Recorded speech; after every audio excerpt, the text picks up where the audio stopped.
बरसता है चश्मलिया। हम लोग जाते हैं रोड पे, लिखा रहता है आपका ध्यान किधर है, मंत्रालय इधर है। तुम्हारा ध्यान किधर है? हमरे बात का शीर्षक मिली 3,03,000 बात। संत को, राजा महाराजा को समझाने का अलग अलग तरीका होता है। संतों की बारी में अमृत बरसता, संतों के आगे झुका है जमाना। चाहे तो पानी में अग्नि लगा दे, धरती गगन ने भी लोहे को माना। राजा उदय सिंह मथुरा के अंदर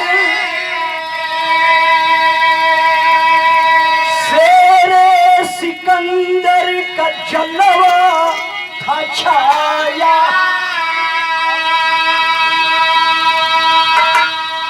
हस्ती की मस्ती गगन झूमती थी, मगर माया बंधन ये सब कुछ भुलाया।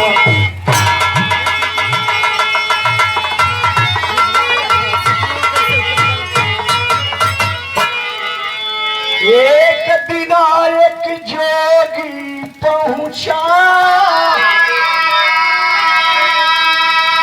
अरे एक दिन एक जोगी पहुंचा। ये भैया राजा के दरबार,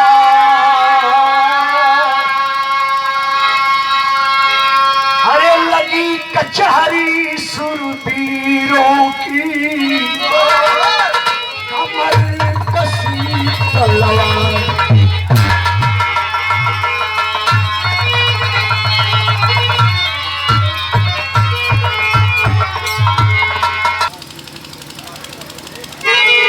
स्वर्गीय बुल्लू उस्ताद अपनी बुढ़ोती में भी इस लाइन को गाया करते थे।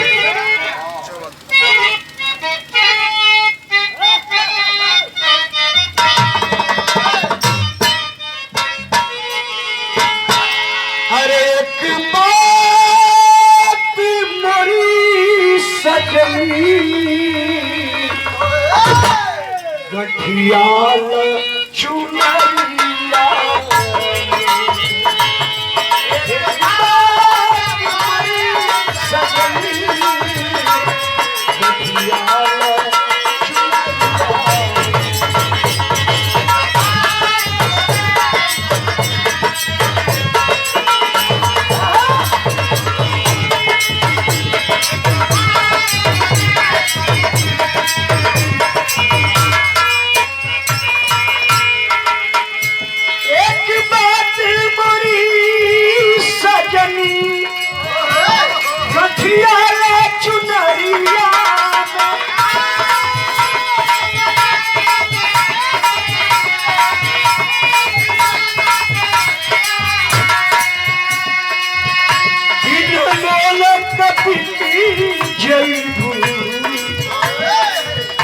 बिना मोला कभी जयबू माया की बजरिया। जय जय माया की बजरिया।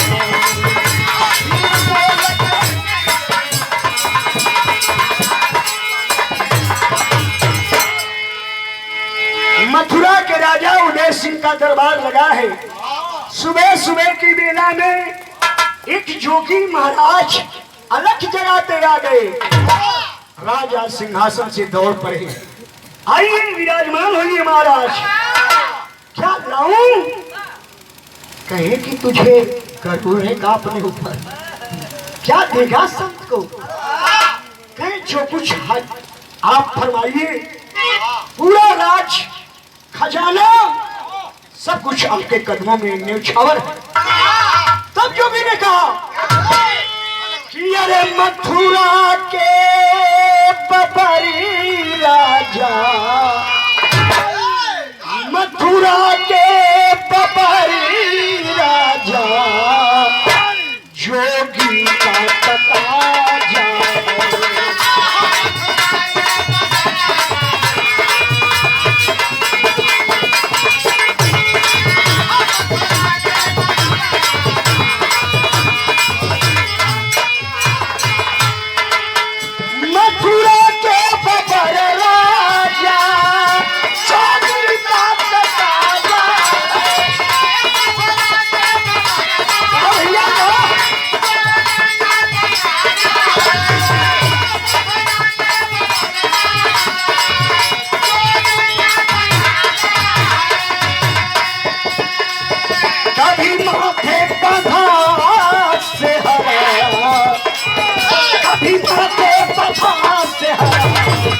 कभी सजता जनाजा।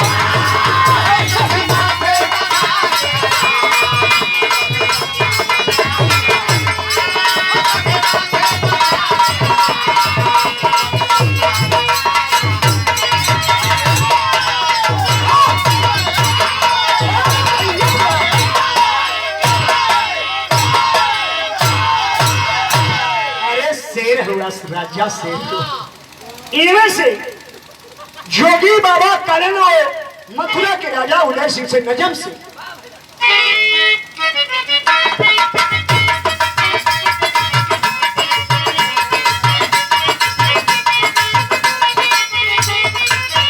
हमें जो बिना भिखारी बन के आए हैं, हम ना जो भी हैं भिखारी बन के आए, तेरे वास्ते संदेश नया लाए हैं।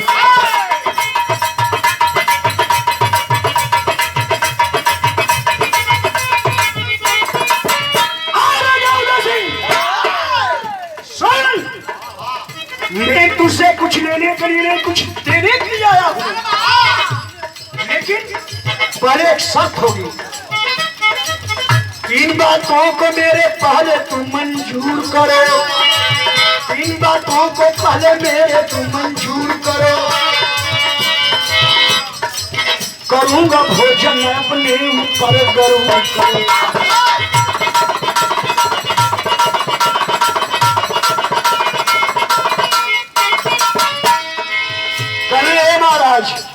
भोजन ना करो, रुपया 3 लाख पहले चुकाना होगा।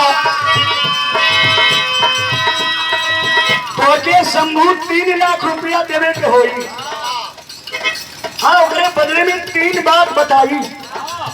दरबारी सोचा तुम कि जवन लड़गड़िया साधु से भेंट हो गई, कौन 3 वो ऐसा बात बताइए कि 3 लाख लिए हैं। महाराज सोच रहे हैं उदय सिंह, जरूर महात्मा जी के बातों में दम होगा। रुपया 3 लाख पहले चुकाना होगा, रुपया 3 लाख पहले चुकते धोखा भारी खाना होगा।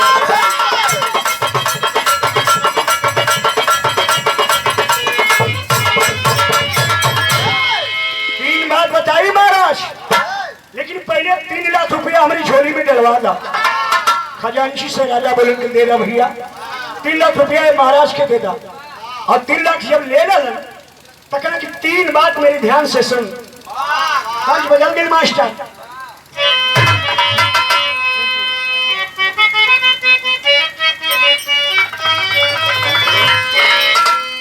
तर्ज बात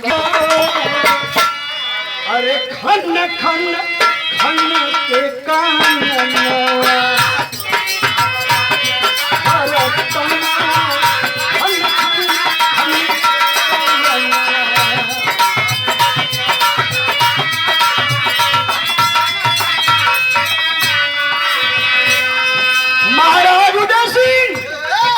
मेरी पहली बात ख्याल करना, छोड़ दिया फूलवा से जरिया, छोड़ दिया फूलवन से जरिया, राजा जब होके भोला हरिया, राजा जब होके भोला हरिया।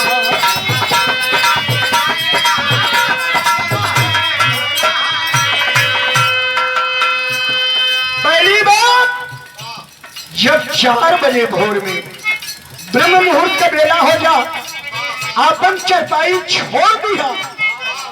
और दूसरी बात, समय बीतैया जाके जमुना किनारा,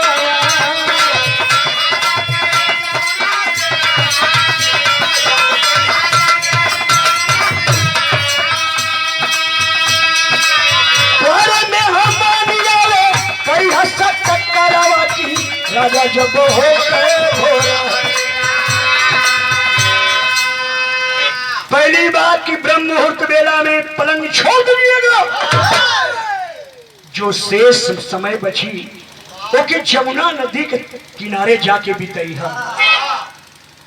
दूसरी बात, दरवाजे पर कोई दुश्मन भी आ जाए, बहुत सेवा सत्कार करके प्रसन्न कीजिएगा। और तीसरी बात, क्रोधवा बकाल कैसा वरिया, राजा के पोखे भोला। हमारा तीसरी बात, जब क्रोध कब आवे आपकी तो बिल्कुल मौन हो जाइए। आइए का के जोगी बाबा चल रहे, जब चल गए तो दरबार के लोग कल हमने के ना जाना तले, जब 3 लाख लेके थक के गई ना, लेकिन जमने बात के आप हम सब कीमत देवल जाला, ओके आज मावे कभी प्रयास कई जाला। जोगी तो चले गए। अब प्रातः काल ब्रह्म मुहूर्त में उदय सिंह राजा चरपाई पलंग छोड़ दे रहे, जमुना किनारे चल गई। जमुना किनारे टलत में तौले कान में कोनो औरत के रोने की आवाज सुनाई दे रही। अब ये अंधेरा है, राजा तलवार खिंचलन और चेयर से रोलाई आवत बा और बढ़े लगलन। तीन के भाव जन कवि जी, अरे जहना हो माया की सपना, हीरा नूर गवा के झमके ना सुगना, जहना हो माया का सपना।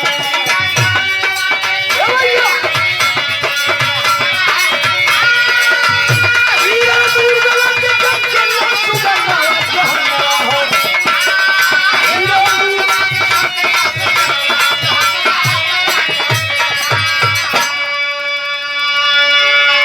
बोलो उस्ताद गाने,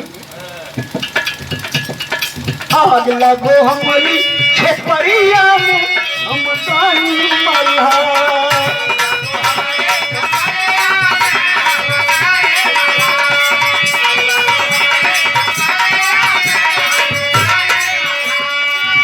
जिया जनिंदा सुना हमारी गुजरिया, अब तो गोरी गोरी काचिरे उमरिया।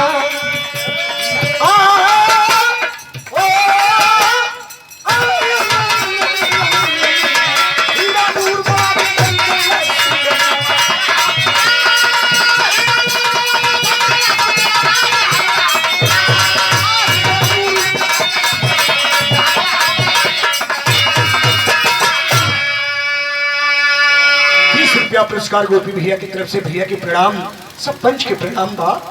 तब किया गमन जोगी मथुरा से, भूत को चिंता भई भैया, खास भोर हरि की बेला, पहुंच गए जमुना के किनारे। मिले एक नारी हसीना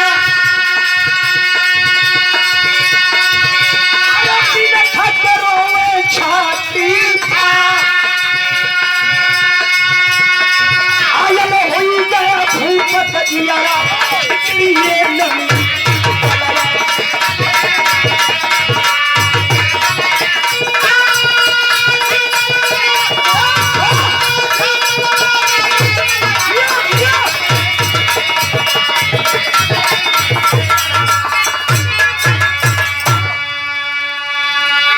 गैलन पन्ना भैया देखा तुम बड़ा रूपवान जिसके शरीर से ज्योति फैल रही है।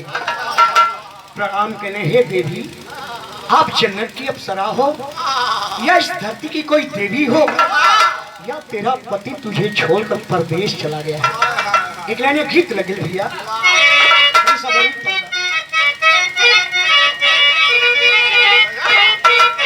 पहले हम उनके माता बहन के गीत में अपन वेदना भी व्यक्त हो जा, गीतियों हो जा। आजकल का गीत हुआ भैया सज करके मेकअप करके ऐसा सुघर लागे लोग, लेकिन गीत हुआ कि कही दा भौजी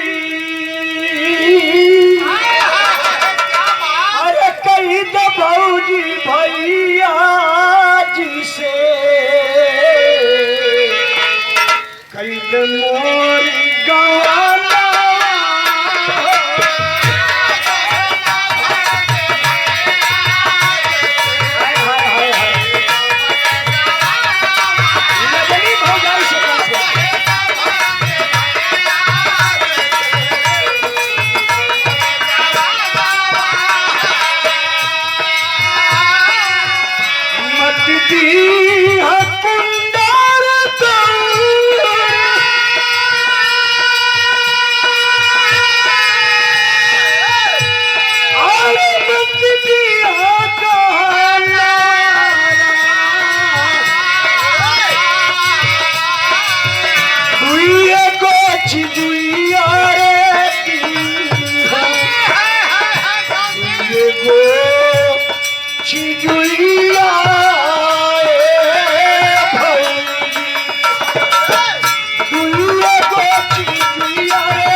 उदय सिंह वो रोवत औरत से पूछत हूँ कि अरे काहे नयना आंसू बरसे, अरे काहे नयना आंसू बरसे पूछेला चावा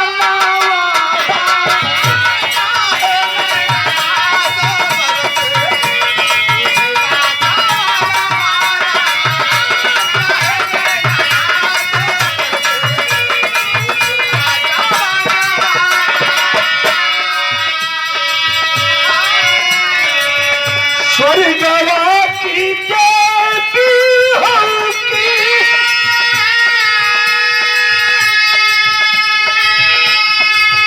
और धरती के रतनवारा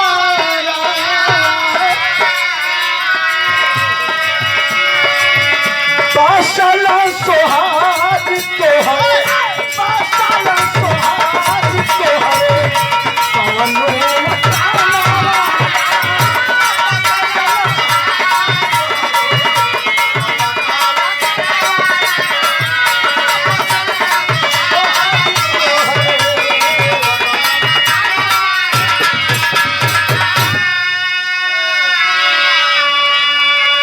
औरतिया कलश दिनेश भैया, हम न स्वर्ग का अप्सरा है न धरती का देवी है, नहीं हमके छोड़ के हमारे पति परदेश बसल बा। तब औरत बोली, मैं राजा उदय सिंह की राज दरबार की राजलक्ष्मी हूँ।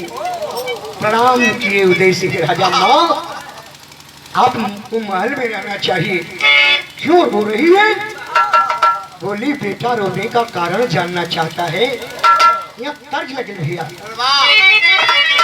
तर्ज है बाकी लाली रंगा, अरे लाली रंगा ओढ़ी के चदरिया ससुरारिया जानी रे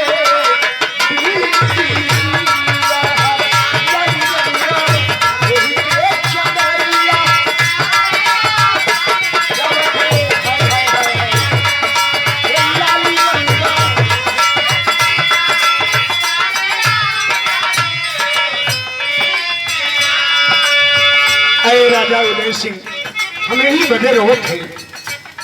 अरे आधा जल में, आधा जल में छोड़ी के वतनवा सुतनवा,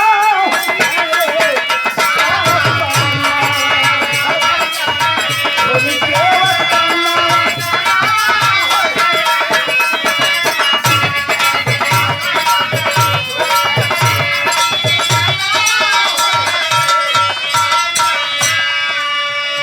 राजा उदय सिंह, परसों की रात तुम्हारे किले के पश्चिमी चोटी से एक नाग निकलेगा।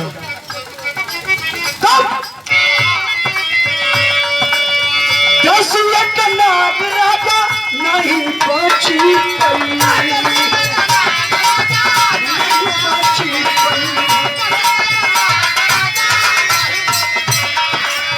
सदर बीजावा पिरान होई।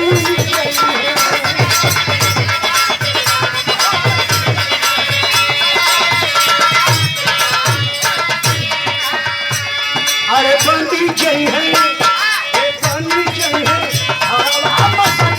सुतनवा हो गए, बंदी जय है, सुतनवा हो गए।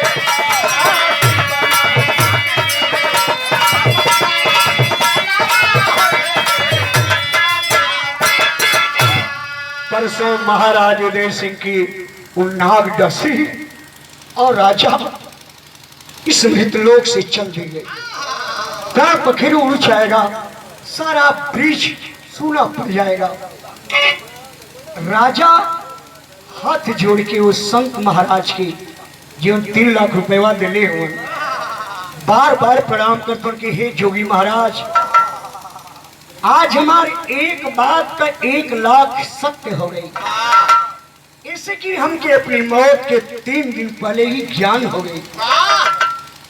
तब सोचत हुवन की जोगी महाराज दूसर की बात करलन कि दरवाजे दुश्मन भी आए तो उसका इतना सत्कार और सम्मान करना कि जैसे कोई सगा रिश्तेदार हो। अब परसों के शाम जहिया नाग निकले वाला पंचो, राजा अपने राजमहल सैन्य कक्ष से लेकर और किले की चोटी तक सुंदर कालीन बिछवा दिए। उस कालीन पर फूलों का बिछौना बिछवा दिए, रंग बिरंगी फूलों को बिछवा दिए और जगह जगह सुगंधित दूध और लावा कटोरे में भरकर रखवा दी। इसके बाद ऐलान किए कि मुझे नाग डसने वाला है, मैं मर जाऊंगा, मेरा कोई बेटा नहीं है, एक बेटी ही है।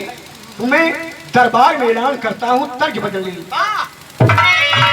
तर्ज माई बहनों के बाद कि माई कहेली बेटी नियरे पिया हो, माई कहेली बेटी नियरे पिया हो, भैया कहेला बड़ी दूर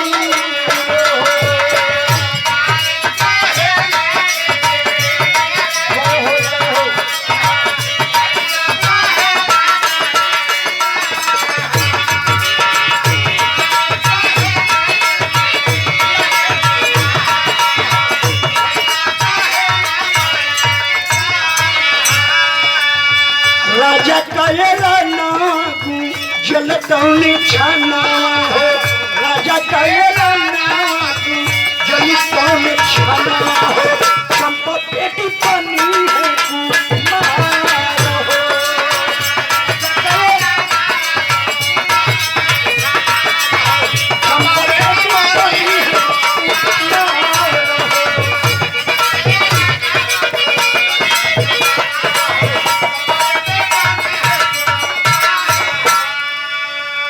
आज से मेरे जिंदा रहते ही मेरी बेटी चंपा मर्द का भेष बना करके शासन की बागडोर तब तक संभालेगी। मर्द का भेष चंपा रजवक्षालयी है। दस नागराज जमालिया में हुक्म कबीला छुटी छुटी है जहन्नम हो हुक्म कबीला छुटी छुटी है जहन्नम हो चाहे पूरा परिवार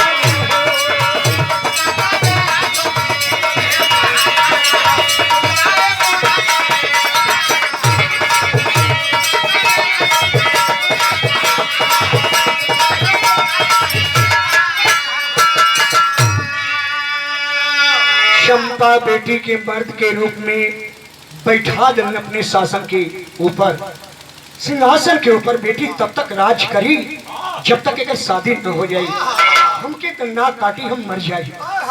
लेकिन जोगी बाबा बतौले उनकी मेहमान का खूब सत्कार करी है। राजा इत्र गुलाब छिड़कवा दे। आधी रात को मेरे मित्रों नाग छोटी के माथ से चला जेहर मुंह घुमावत था सुगंधित दूध लावा सुगंधित पुष्पों की महक आधे रास्ते आते आते तो बिल्कुल मगन हो गया। वाह राजा वाह दुश्मन का भी इतना सत्कार। राजा जानता है मेरे काटने से वो मरेगा फिर भी एक दुश्मन की इतना सत्कार कर रहा है। पापट में कभी दिक्कत हुई।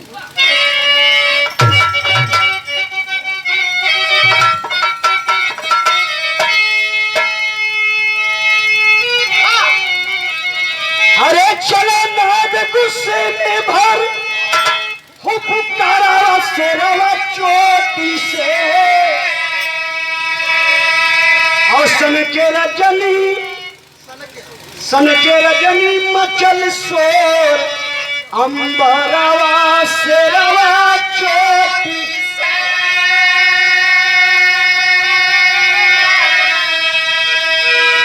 नाग से चल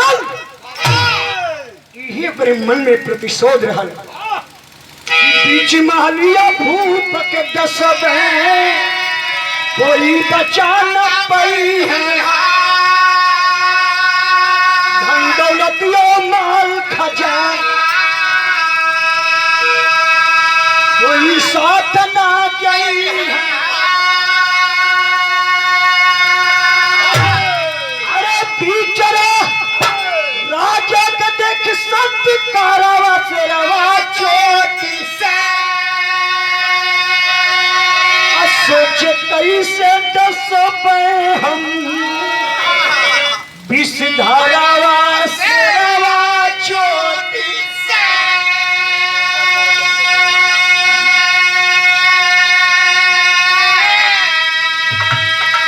मेरे विरह के महान श्रोता भगवान संतों ने कहा है निस्वार्थ सेवा ईश्वर को भी बस में कर लेती है।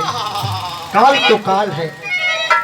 बीच रास्ता में आए तो सोचा था जौन महाराज हमारे इतना सेवा सत्कार कर तो कैसे काटा। लेकिन महल में गया सैन्य कक्ष में राजा बैठे नाग देवता को देखे तो प्रणाम किए हे नाग देवता हम तो मनुष्य हैं पता नहीं किस जन्म में आपके साथ कौन सा गुनाह किया हूं पैर लटका दे। आइए महाराज मुझे डसिए और अपना प्रतिशोध चुका लीजिए। नाग फन को नीचे कर दिया। आइए महाराज क्यों संकोच कर रहे हैं मैं तो पैर बढ़ाया हूं महाराज काटिए कम से कम आपके प्रतिशोध से तो इसी शरीर से उत्तीर्ण हो जाऊंगा। नाग देवता 3 बार फन उठाया और 3 बार पटक दिया। एक आए वहां से मुड़ा और 7वीं ड्योढ़ी पर जा करके अपना प्राण त्याग दिया। राजा इस बात को देखे, जोगी बाबा की सोचत हो कि एक बार और मिल जाए। 1 लाख दिए तो 3 दिन पहले मुझे अपने मौत का समाचार मिल गया। दूसरी 1 लाख दिए तो अतिथि सत्कार किए तो काल पर भी हमने विजय पा लिया। काश जोगी महाराज आ जाते और मेरी पूरे राज्य को भी मांग लेते तो अपने को भी मैं चरणों में समर्पित कर देता। ए बाबू, ए भैया, तब खुशी में राजा सोचत हो कि चली अपनी रानी के तक खबरिया दे दी।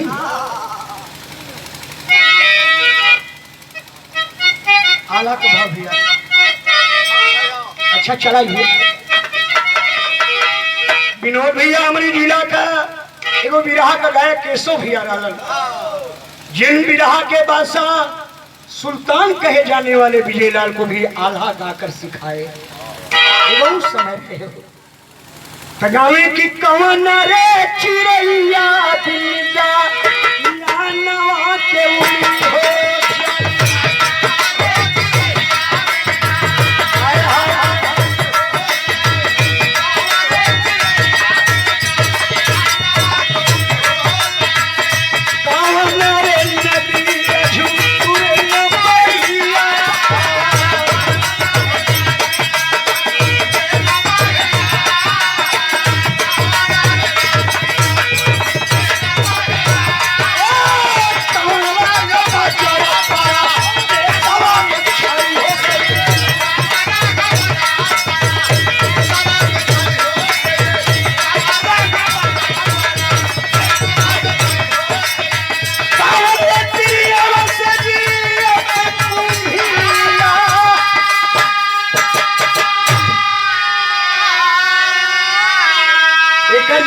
विनोद भैया गावे केशव भैया कि प्राण रे चिड़ैया बिंदा नवा के उड़ी हो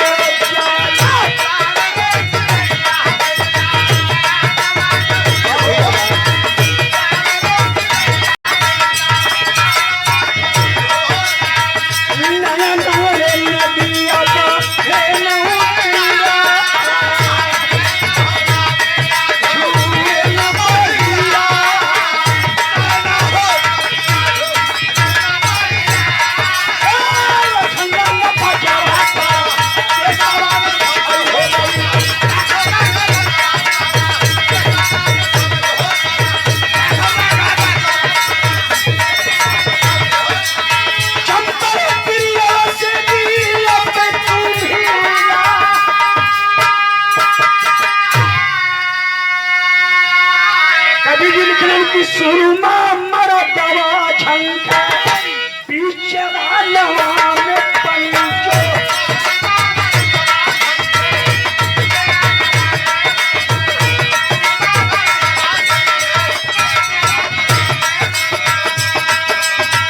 झंके लगिया से तू चल हाथिया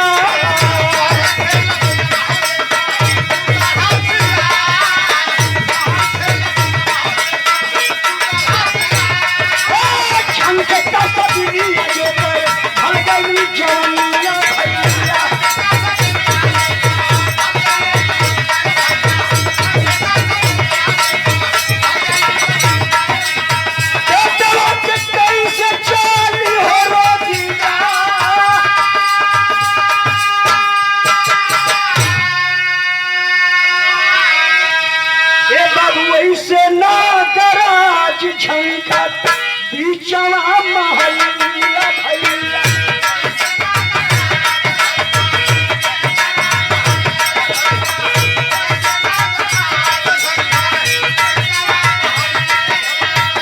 तड़प तड़प के बाबू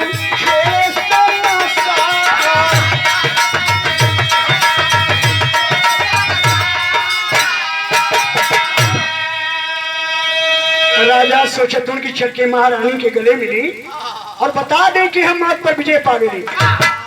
देखा तो उनकी, अरे वही उनके नाक ना कटलस मर्री ना, हमार रानी गैर पुरुष के बाहों में तलवार खिंचलन सोचलन, ये मर्द के भी गर्दन उतार दी अपनी रानी के भी। तौले जोगी बाबा का तीसर की बात याद पड़ गई। आखिरी खड़ी में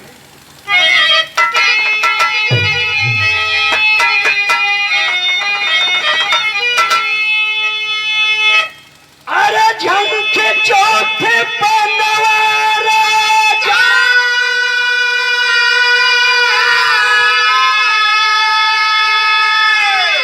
मारी दो के पड़ी,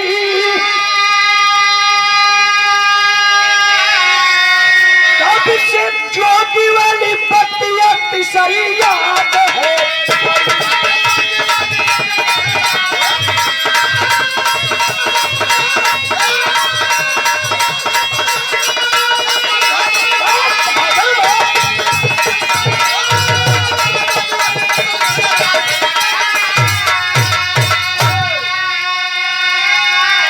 तीसर की बात में जोगी महाराज कष्ट के गए कि क्रोधवा में काल छुपल काले के पीछा,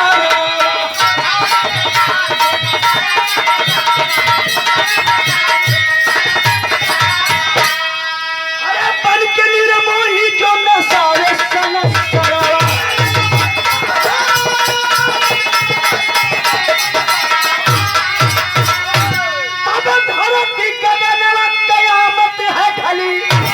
तब से जोगी वाली तीसरी पतिया याद है।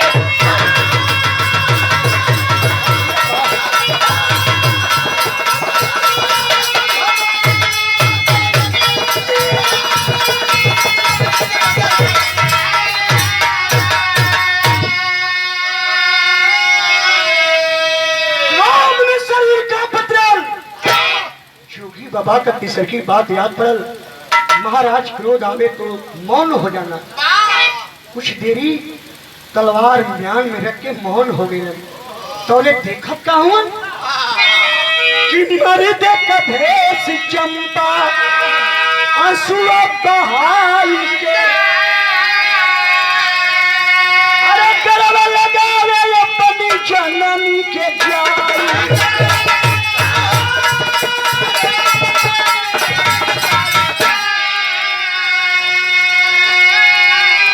धन के राजा धोखवा को मार ना पड़ी। कुछ देर दिक्कत हो कि लड़कियां वो मर्दा जो है जिन हमारी औरत से आलिंगन बदरा दौड़ के हमारे चरण में आके लौट गई। बाबू ना पाई चलना, वही ना उनके मर्द के भेष में सिंहासन पर कोई छोड़े डाला, हमें ही मतारी के गोद में समाई रही। हे जोगी महाराज, आज आप न ज्ञान दिए होते तो आज बेटी और रानी दोनों का गर्दन में काट दिया होता। सुबीरा भाई ने पंचो देखा तो उनकी वही जोगी बाबा फिर से झोली ले आवत। आइए आइए महाराज, राजा पैरों पर लौट गए। कहे महाराज, आज आपके चरणों में मैं मथुरा का राज्य और अपने को भी समर्पित करता हूँ। जोगी महाराज उठा लिए, अब तो मेरा राज्य हो गया, मेरा खजाना हो गया, मेरे आदेश से प्रजा को पुत्रवत समझ करके पालन कर। इसीलिए आखिरी कड़ी में लिखा गया, पाकर हीरा ना पहचाना ऐसा है संसार,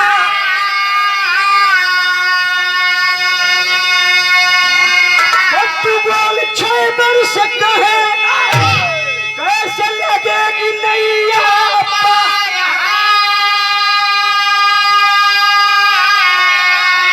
अरे जहनवा पमाया तो सपना, सूबेदार पर सीतन साथी